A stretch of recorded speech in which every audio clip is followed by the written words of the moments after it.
You're looking at 60 satellites hurtling into the sky. And over the next few decades, Elon Musk is hoping to send 42,000 of these satellites to space, 15 times the number of operational satellites in orbit today.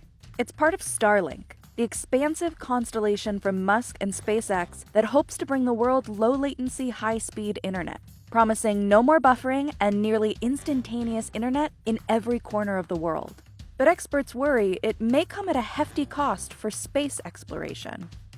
Nearly half of the world's population does not have access to the internet, because most internet options require an extensive track of costly underground cables, leaving many rural locations offline. And while satellite internet can reach those areas, traditional satellite internet is provided by a bus-sized spacecraft that is launched 22,236 miles into space in orbit around Earth.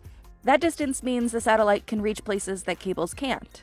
But since that one satellite is meant to service a lot of people, its data capability is limited, which then limits connection speeds. And that signal has to travel a long way, creating a lot of lag. This is where Elon Musk and SpaceX come in.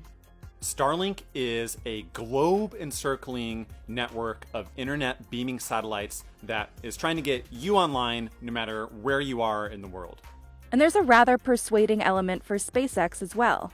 Elon Musk has said he's just trying to grab a small percentage of $1 trillion a year telecommunications industry around the world. If SpaceX can pull this off, the company could net about $30 to $50 billion a year. Musk and SpaceX President Gwynne Shotwell say that much money could single-handedly fund the development of Starlink, Starship, and SpaceX's Mars launch infrastructure. As of early October, SpaceX has launched more than 700 satellites into orbit, with a plan to release a total of 12,000 over the next 5 years, half of them by the end of 2024. And Musk wants to add another 30,000 to that, coming to a total of 42,000 satellites circling Earth. All of these satellites will also be much closer, anywhere from 200 to 400 miles above the planet in low Earth orbit. This reduces the connection delay that is found with traditional internet satellite. Once in orbit, these Starlink satellites will be constantly on the move, which is why so many are necessary. The problem is you have to have many satellites orbiting to make up for the fact that you can't stay in one spot above the Earth, because you need several satellites overhead at any one time to cover many users. Every satellite will connect with several others via laser beams, creating something like the network's backbone. And to actually bring this internet into your home, you'll need to get a pizza-sized antenna. This phased array antenna can aim its beam at whatever satellite is overhead, which will maintain an internet signal in your home. But this scheme isn't without problems. Starlink satellites are bright. They reflect the sunlight and shine it back towards Earth, so they end up looking like bright, moving stars. As cool as it may look, that comes with problems. Starlink satellites are most visible in the night sky right before dawn and right after dusk, which is the exact time that astronomers are hunting for near-Earth objects or asteroids, objects that could hit Earth and possibly harm us. And as more satellites go up, so does the likelihood that they'll interfere with astronomers' views. If Starlink continues to be a problem for these type of sky surveys, we may not have as much notice as we want to detect a near-Earth object and thwart it and prevent it from hitting Earth. Beyond detecting deadly asteroids, the wall of satellites could also obstruct the search for new planets or even black holes. SpaceX realized it had to do something, and it did. It created what's called a darksat, which is a satellite that has all of its shiny parts coated in a very black, dark material. It also tried adding visors to shield those shiny parts from the ground.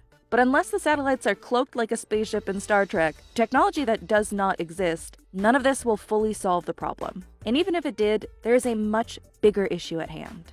There's a concern about space debris because when you have so many satellites in the closest, tightest, densest orbits around Earth, there's a higher chance that those satellites could collide with each other or with other satellites. Those crashes would create clouds of debris that can orbit the Earth for years, decades, or even centuries.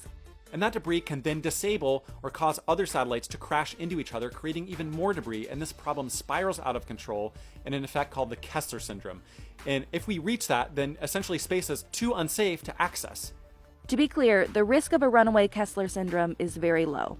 But the potential impacts of that are so high that scientists are working very hard to control such an event from ever happening. SpaceX has said its satellites can automatically move out of the way to avoid collisions. But dozens of SpaceX satellites are already disabled and can't move at all, posing a potential threat. And those concerned with SpaceX's plans are lobbying the FCC to rein in the company and more strictly regulate low Earth orbit. And that could make it more expensive and harder to deploy the planned 42,000 satellites. But it doesn't stop at Starlink. Amazon's Kuiper project, OneWeb, China's Hongjian, and other projects are looking to challenge SpaceX by launching their own global networks of hundreds or thousands of satellites. If they all got their way with little to no regulation, we could end up with 100,000 satellites encasing our planet within the next 10 years, dramatically increasing the risk of blocking off space for everyone.